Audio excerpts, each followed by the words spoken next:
এবার operation true promise 3-র ঘোষণা দিলেন ইরানের ইসলামিক রেভলিউশনারি গার্ড কোরের commander brigadier general Ali Hajizade. এজন্য ইসরায়েলকে প্রস্তুত থাকতে হবে, ভবিষ্যতে যাতে আর কোনো যুদ্ধ না হয় সেজন্যই এই অভিযানের সিদ্ধান্ত এসেছে পারস্য উপসাগরের তীরের দেশটি থেকে। তিনি কার্যত হুঙ্কার ছেড়ে বলেছেন, শিগগিরই দখলদার ইসরায়েলের বিরুদ্ধে তৃতীয় প্রতিশোধমূলক সামরিক অভিযান চালানো হবে।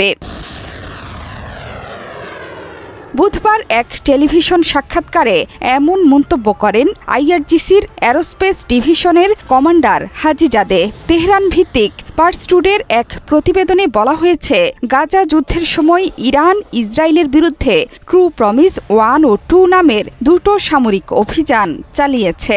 ওই দুটি অভিযানের কথা উল্লেখ করে বলেন, শীঘ্রই ট্রু প্রমিস 3 অভিযান চালানো হবে।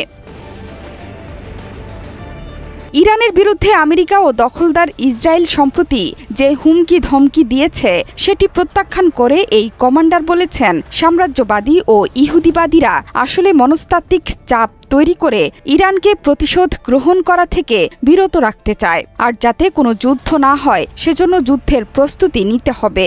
আমরা এই বিষয়ে নিশ্চিত যে শত্রুদের পক্ষে সংঘাত নিয়ন্ত্রণ করা সম্ভব হবে না। আইআরজিসির অ্যারোস্পেস ডিভিশনের সমরাস্ত্র উৎপাদন বন্ধ করার লক্ষ্যে শত্রুদের নিরবচ্ছিন্ন প্রচেষ্টা সত্ত্বেও এই উৎপাদন কখনো বন্ধ হয়নি বলে দাবি করেন হাজিজাদে। তিনি বলেন, আমরা সবসময় নিজেদেরকে যুদ্ধের জন্য প্রস্তুত রাখি এবং আল্লাহর ইচ্ছায় আমাদের সমরাস্ত্র উৎপাদন কখনো একদিনের জন্য বন্ধ হয়নি।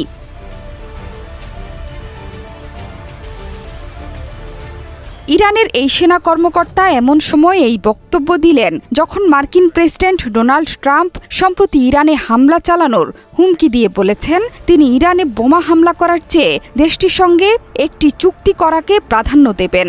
অন্যদিকে ইসরায়েলি গণমাধ্যমগুলো সাম্প্রতিক সময়ে এই জল্পনা ব্যাপকভাবে প্রচার করেছে যে তেল আবিব অচিরেই ইরানের পরমাণু স্থাপনাগুলোতে হামলা চালাতে পারে।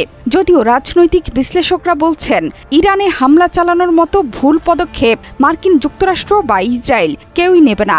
এ ধরনের পদক্ষেপ পরিস্থিতিকে আরও ভয়াবহ করে তুলবে।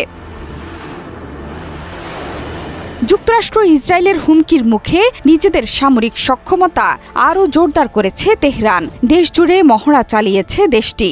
শুধু তাই নয়, এবার অত্যাধুনিক কায়েম 118 বিমান প্রতিরক্ষা ক্ষেপণাস্ত্র উন্মোচন করেছে ইরান।